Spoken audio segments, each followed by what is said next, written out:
இயேசு கிறிஸ்துவின் நாமத்தினால் இன்றைய வாக்குத்தத்தம். சந்தோஷப்பட்டு களி கூறுங்கள். ஆமேன். நன்மை செய்கிறதில் சோர்ந்து போகாமல் இருப்போமாக. ஆமேன். அல்லேலூயா.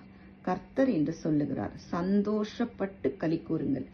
எல்லா காரியத்துக்காக களி கூறுங்கள் என்றால் மகிழ்ச்சியாயிருங்க, சந்தோஷமாயிருங்க, சிரித்து மகிழுங்கள். களி கூறுதல் என்றால் அதுதான். நீங்க சந்தோஷமா சிரிச்சு எல்லோரிடத்திலையும் மனமகிழ்ச்சியா இருக்கிறதா ஆண்டவர் விரும்புறார்.